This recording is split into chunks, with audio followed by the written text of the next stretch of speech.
Response to Dan Harmon's Trump rant. Rick and Morty co-creator. Hey, it's Prince of Queens, and I was watching Tim Pool today, as I more than often tend to do, and he mentioned the fact that Dan Harmon, who is one of the guys behind Rick and Morty, which is a show almost everybody I know likes, went on an onstage rant about how he's not a Nazi and that 29% of our nation is Nazis. Then he was talking about civil war or some shit. This seemed to greatly alarm Tim Pool, as he used it to provide evidence that people are going batshit insane in our current political climate, which is obviously not untrue. However, I had to go investigate the video for myself, and I took away a bit of a different read, which I will explain in one of my very super rare response videos. Hello, thank you. I mean, obviously, it's like, hello, how are you, and the usual niceties. I also should add, I'm not a Nazi. Like, that's a new thing that you just add to be polite. That's the new minimum definition of interhuman communication. You want to start, I'm not a Nazi. Okay, he's starting out fine, getting a few laughs. People aren't sure where he's going with this, and he could obviously just be poking fun at the general absurdity of the socio-political landscape of the current year. Fine. Dandy. Minimum definition of interhuman communication. You want to start, I'm not a Nazi. You have to know that. It would go a little something.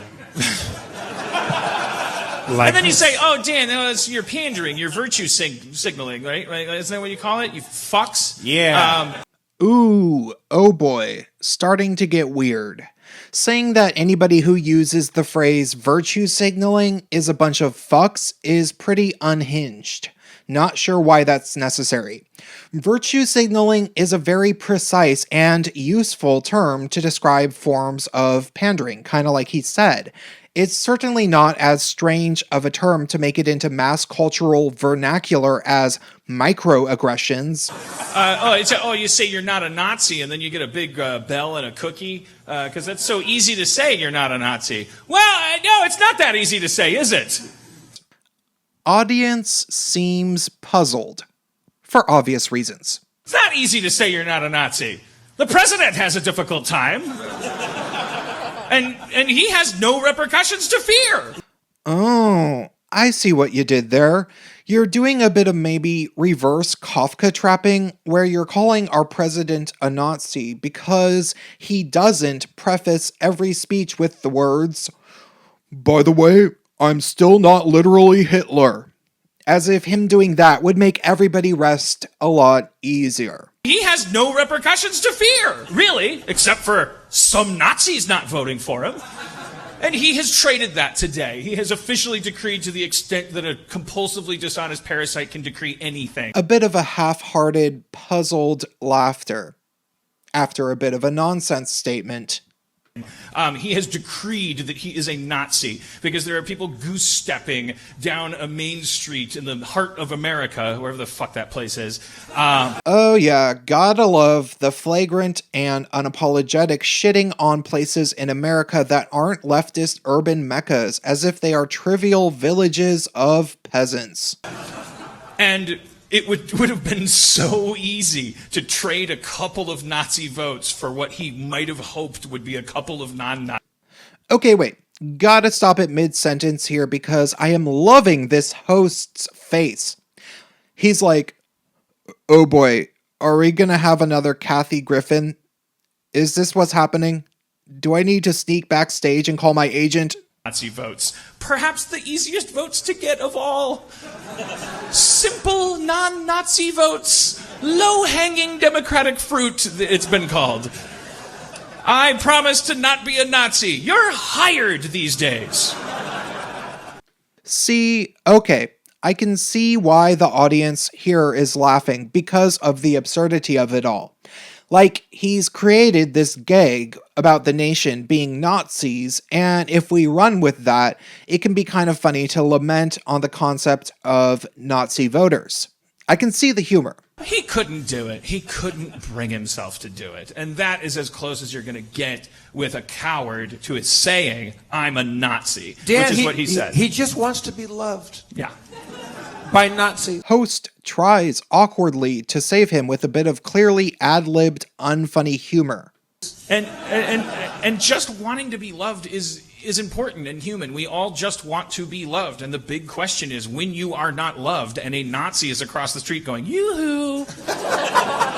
What the fuck is he talking about? I love the way the host laughs as if he's shocked that that's where he went with that. Once again, it's funny because it's absurd. Do you go back to being not loved or walk across the street? That is what this civil war, and I promise you that's what's brewing, is going to be all about. What? No, seriously, what? Trump just wants to be loved. There's a Nazi across the street saying, yoo-hoo, and Trump gets to decide whether he wants to be loved or to walk across the street. Really? Okay. And that moment, in its complete and utter nonsensical randomness, is a wonderful moment for him to segue into the meat and potatoes. And it's fucking over. The discourse is over. We have sat, we have talked, we have argued, we have pondered. The discourse is over. These people that tweet you when you retweet somebody, when you just say a simple fact that should not cause you to get a knot in your stomach, like, I'm not a Nazi? Okay. I think about now is the time where I am compelled pragmatically to point out his appearance, which is something I don't like doing, but I think is necessary in this instance. His hair could be worse. His beard is getting a bit long, but mostly, look at that shirt. Look at that stain. He's obviously been drinking, though I doubt he gets drunk easily from his build and my assumption of his tolerance level, not to mention other substances he might use to cancel out the alcohol just a wee bit. This is starting to seem like a man who has lost the plot and is angrily hitting the substances, and you better believe I know what that looks like. The people that tweet you and say, nor am I, but just out of curiosity. He's getting awkward. Sounds like about 3 people still think he's trying to be funny, but everybody else is starting to realize that maybe he's attempting to be more or less serious about the Nazi part. Just tell them to go fuck themselves. The discourse is over. The war has begun. You're not talking to Nazis anymore. Okay, slightly disturbed that there were about 3 people ready to start clapping right there about the alleged war beginning. You're not talking to people that want to entertain the notion of being a Nazi anymore. You don't want to talk to people that want to circumscribe the concept of Nazism within a fucking Socratic dialectic about goddamn whether Nazi. They're fucking Nazis. It's the bedrock of humanity. All right, I think now would be a good time to direct everybody's attention to the dude with the yellow shirt sitting there that I am guessing is a friend of his who basically sits there during his entire set without flinching in constant and drawn out cringe mode. It is so low that the worst people in the world find it, and that's where they rally. And it's so low, we have gotten so bad that a third of our country has gotten there. Yeah, way off the deep end at this point. And he's not even stringing together cogent sentences. 29% of the people are fucking Nazis. Let's face it, that's a minority. We can beat them. We have to say, I'm not a Nazi, though. 2/3 of the country just don't want to be political. Okay, this is a key moment because he gets a bit of a half-hearted laugh from some people, but I want to back it up and play the whole thought again. 29% of the people are fucking Nazis. Let's face it, that's a minority. We can beat them. We have to say, I'm not a Nazi, though. 2/3 of the country just don't want to be political. It's not politics to say you're not a Nazi. See, people laugh a bit, but they obviously don't erupt into hysterics and start with the unified cheering that he clearly hopes they would. Again, I think they are laughing because he's being absurd. It's not politics to say you're not a Nazi! It's like taking a shit! Okay, yeah, I'm being kind of funny. They're laughing with me, or they're laughing at me. Doesn't matter. They're laughing. I'll keep going. You just do it! Oh, he's channeling Shia LaBeouf, I see. You just do it! Or you explode! You die if you don't shit, and you die if you don't say you're not a Nazi! Okay, he won the audience over a bit with that one. That part really hit home. People can relate to that. Everybody does, of course, have to shit.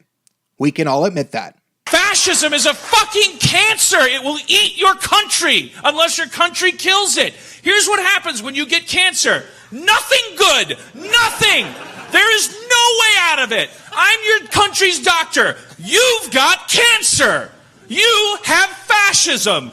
You are going to suffer. I really wish at moments like these where we could see camera angles of the audience, because I'm imagining everybody's just like whispering to each other. You are going to fight. You are going to feel pain. You are not getting out of this. We have fascism. It is happening. We're fucking dead, maybe. Or maybe they're dead. That's about it. I think I heard maybe one wholehearted laugh when he basically just said that we should kill 29% of the United States. And I like to think, again, it was somebody laughing at him.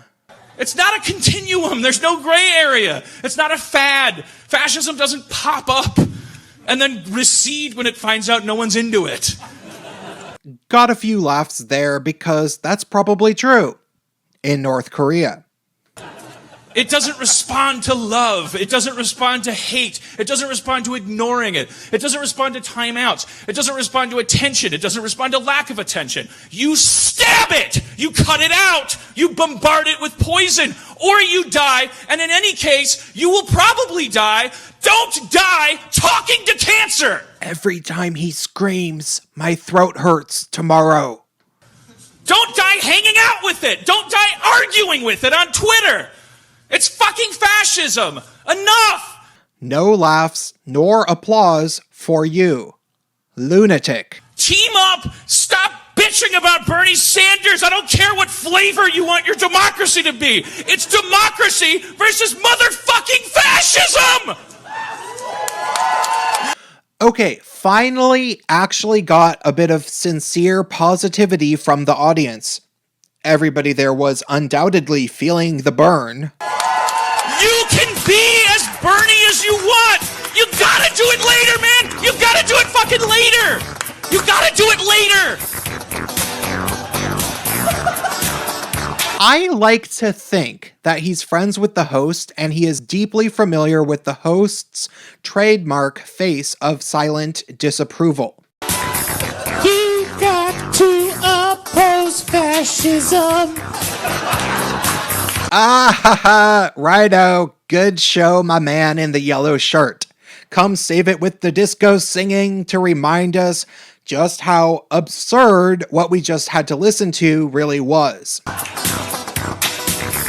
All right, so I have fingernail questions. Because I went on a week-long trip and I was That like... was a fucking hairpin turn, man.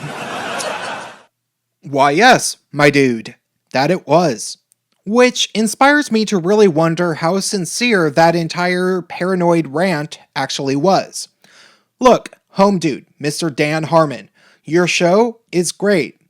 Everybody I know loves it, but I have only seen the first 2 episodes myself, which I really did like. I think overall you are probably awesome, and I don't know why you felt compelled to deliver such an unfunny and paranoia-inducing tirade as supposed stand-up comedy, but I'll throw you a bone. Obviously, when we look at the shirt that you are performing in, while it might just be a bit of wetness that was spilled a few minutes ago, it's not super hard to imagine that you might be hard up for money for whatever reason. And we do live in an entertainment industry climate where people are getting paid to do some rather strange things, like to endorse Hillary Clinton after one has already said that she wasn't a feminist. That said, I want to believe that you got paid to say all of that. I really hope you got paid somehow. That will help me sleep better at night. And if anybody wants to pay me, you can go ahead and send me an email, which is in the description, and ask for my PayPal, and stay tuned to my channel by hitting the bell button with the hope that they'll give you notifications. Good night.